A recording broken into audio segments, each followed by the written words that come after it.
Le 27 juin dernier, Plastipolis a tenu son assemblée générale, l'occasion de fixer la feuille de route de l'organisation et plus précisément celle du développement à l'international, comme nous le précise Alain Roux, président du comité international de Plastipolis. On a évoqué le plan de développement international et je crois ce qui est le fait le plus marquant, c'est la cohérence de ce plan de développement international. Cohérence puisqu'on est de plus en plus près de nos membres, de leurs souhaits, de leurs envies de développement. Cohérence par rapport à la stratégie du pôle qui a défini un certain nombre d'axes stratégiques et de domaines d'activité stratégiques. Et cohérence vis-à-vis des autres comités du pôle. On est plusieurs comités, il y a un comité international, il y a un comité ressources humaines, il y a un comité de technologie et de développement de produits. Et on a tenu à ce qu'il y ait une vraie cohérence à travers tout ça, pour répondre au mieux aux attentes de nos adhérents et proposer des visites de salons, proposer des visites de spécialistes de produits, proposer des missions découvertes qui collent vraiment aux besoins de nos adhérents. Je rappelle qu'au niveau du comité international, on a deux missions, à la fois aider les entreprises adhérentes à se développer à l'international.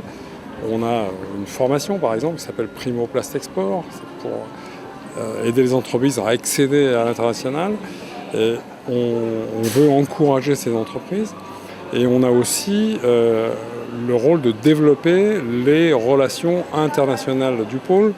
On a eu il y a très peu de temps une table ronde avec des visiteurs des États-Unis et on veut développer aussi ces coopérations qui aident le pôle à se développer et qui aident à avoir d'autres pratiques, qui ouvrent les esprits, qui ouvrent des marchés, qui ouvrent de nouvelles applications.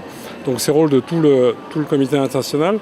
Et au niveau de ce plan de développement international, je crois qu'on a essayé de structurer tout ça pour avoir le maximum de cohérence et être sûr qu'on répond bien aux attentes de nos adhérents. Quelques jours avant l'Assemblée générale, Plastipolis a eu la surprise de recevoir un Gold Label pour l'excellence de son pôle de compétitivité. Alors un Gold Label, c'est quoi et qu'est-ce que cela signifie pour Plastipolis ? C'est une distinction pour des clusters ou des pôles de compétitivité. Ça montre le sérieux d'une organisation, ça montre la performance d'une organisation. Le Gold Label, c'est attribué par un organisme allemand, donc ce ne sont pas des gens qui prennent les choses à la légère. Ils vérifient tout ce qu'on peut leur dire, tout ce qu'on peut leur proposer sur notre mode de fonctionnement, sur notre vision, nos organisations.